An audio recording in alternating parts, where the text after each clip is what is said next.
नमस्कार, स्वागत है आपका न्यूज 24 पर। वक्त निष्पक्ष न्यूज का है। तमाम बड़ी खबरें लेकर मैं हूं आपके साथ मकसूद खान। निष्पक्ष न्यूज में शुरुआत करेंगे आम आदमी से जुड़े हुए मुद्दे की और उस महंगाई के मजाक की, क्योंकि चावल महंगा है, दाल महंगी है, आलू महंगा है और प्याज भी महंगा है। हरी सब्जी के दाम तो मानो बिजली के झटके जैसे हैं। पूरा देश इस वक्त महंगाई से परेशान है, लेकिन उत्तर प्रदेश की योगी सरकार के कृषि मंत्री सूर्य प्रताप शाही को सब चंगा सी नजर आ रहा है।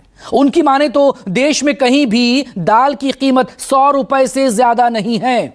लेकिन बात इतनी भर नहीं, मंत्री महोदय न सिर्फ दाल की कीमत को कम बता रहे हैं, ऊपर से सवाल पूछने पर खिलखिला रहे हैं, मुस्कुरा रहे हैं, मजाक उड़ा रहे हैं, आम आदमी की मुसीबत पर हंस रहे हैं, महंगाई का मजाक उड़ा रहे हैं। सवाल यही, क्या बीजेपी को जनादेश की भी फिक्र नहीं है?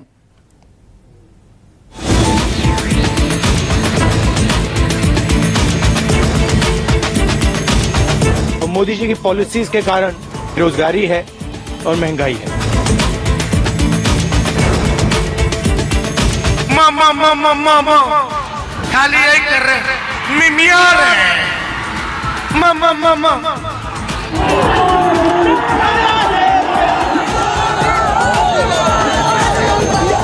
मोदी जी को उनकी 3 महबूबा जो है वो चुनाव हरवा रही। पहली महबूबा है बेरोजगारी, दूसरी महबूबा गरीबी और तीसरी महबूबा महंगाई। दाल नहीं है, ये गलत सूचना आप दे रहे हैं। 100 रुपए किलो से ज्यादा कहीं दाल नहीं है।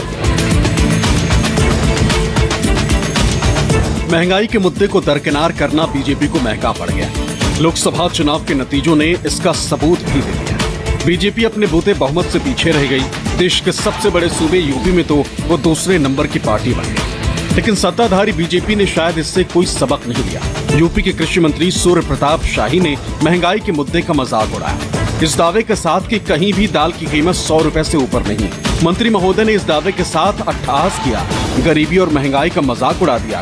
विपक्षी दलों ने भी पूछ ही लिया कि वो शहर बता दो, वो दुकान बता दो जहाँ 100 रुपए से कम में दाल मिलती। ये गलत सूचना आप दे रहे हैं। 100 रुपए किलो से ज्यादा कहीं दाल नहीं है।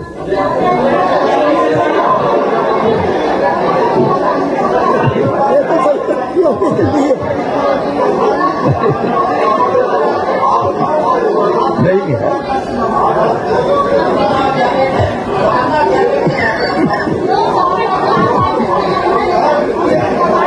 भाजपा वालों, हमें भी और जनता को भी 100 रुपए में दाल दिलवा दो। अरहर की न सही उड़द की दिलवा दो। भारतीय जनता पार्टी के नेता मंत्री इतने जनता से कट गए हैं, किसानों से कट गए हैं कि उन्हें दाल के रेट ही नहीं पता। भाजपा वालों, क्या मोदी जी 100 रुपए वाली दाल रशिया में खरीदने गए हैं? रशियन दाल खिलाएंगे क्या? ये भी तो जरा बता दीजिए। आप लोगों की स्थिति ये हो गई है कि आज जनता आप पर हंस रही है और जनता अपने दुर्भाग्य पर भी हंस रही है कि पता नहीं किस घड़ी में आपको चुन लिया था। लोकसभा में तो जनता ने अपना कोर्स ऑफ करेक्शन किया है।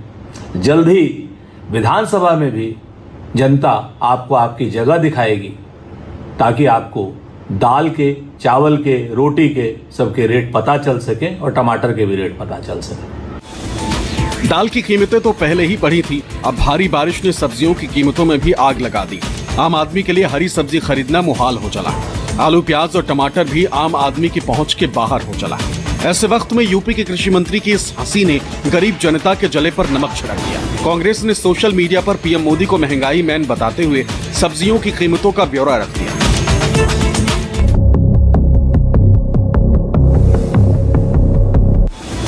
सूर्य प्रताप शाही के दावे से बैकफुट पर आई यूपी बीजेपी ने सत्ता के बचाव के लिए दूसरे मंत्री संजय निषाद को आगे कर दिया, लेकिन बात बनी नहीं। समाजवादी पार्टी के मुखिया अखिलेश यादव ने आरोप लगाया कि बीजेपी झूठ के बूते सरकार चलाना चाहती। किसी समस्या का समाधान करना बीजेपी की फितरत नहीं। जो चुनाव में मुद्दे उठाए गए थे महंगाई को लेकर के, बेरोजगारी को लेकर के, और जो आम लोगों की समस्या है, बेरोजगारी अभी भी वैसी दिखाई दे रही है। उसी पैमाने पर नौजवान बेरोजगार घूम रहा है नौकरी की तलाश है। ये सरकार के लोग झूठ से चलाना चाहते हैं और जो जमीनी हकीकत है उससे सरकार के लोग दूर हैं। जो महंगाई बढ़ी है उसके जिम्मेदार ये खुद है, क्योंकि अपने लोगों को मुनाफा कमाने दे रहे हैं। अगर किसान को उसकी फसल की कीमत नहीं मिल रही है, अगर किसान को सही कीमत सरकार नहीं उपलब्ध करा पा रही है, तो जो मुनाफा हो रहा है वो किसकी जेब में जा रहा है? ये जो मुस्कुराहट, जो हंसी या जो जानकारी उन्हें नहीं थी, वो इसीलिए नहीं थी क्योंकि वो अपने लोगों को मुनाफा कमाने दे रहे हैं। कोई एक सब्जी का नाम बता दो जो 45 रुपए से कम हो जो मिल रहा हो। एक सब्जी का नाम बताइए। गोभी का क्या भाव है बताइए, प्याज टमाटर का क्या भाव है, आलू का भाव बता दीजिए कितना।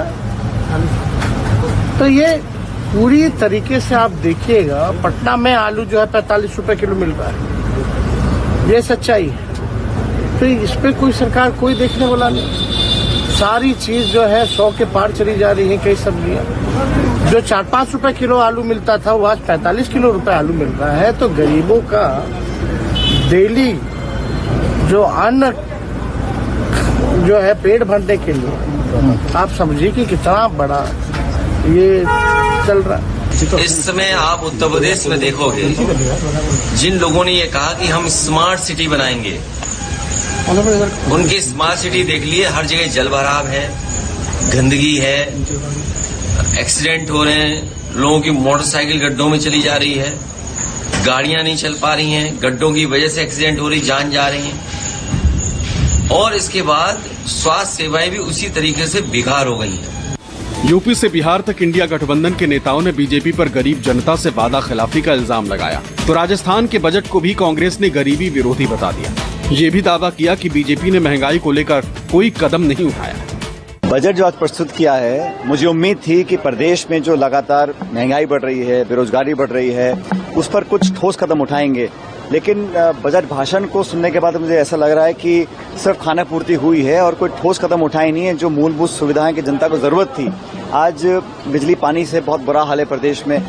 किलों की और महलों की बातें होती रही, खेती की, किसान की, गरीब की, नौजवान की, दलित की, पिछड़े की और मातृशक्ति की कहीं कोई बात नहीं हो रही थी। इनके 12 महीने तो समझ में ही नहीं आएगा कि बजट आया क्या है। धरातल पे उतरने का कोई मतलब नहीं है इसका, केवल आंकड़ों का और शब्दों का मायाजाल है। क्योंकि केंद्र का बजट आया नहीं, इसलिए इनके पास में कुछ बोलने के लिए, देने के लिए बजट में कुछ था नहीं।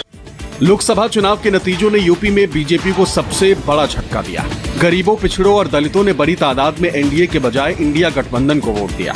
लेकिन मंत्री महोदय की ये हंसी बता रही है कि महंगाई अब भी बीजेपी के लिए कोई मुद्दा नहीं। महंगाई के सवाल को हंसकर टाल देना ही सही है। पटना से सौरभ कुमार के साथ मानस श्रीवास्तव, लखनऊ, न्यूज़ 24।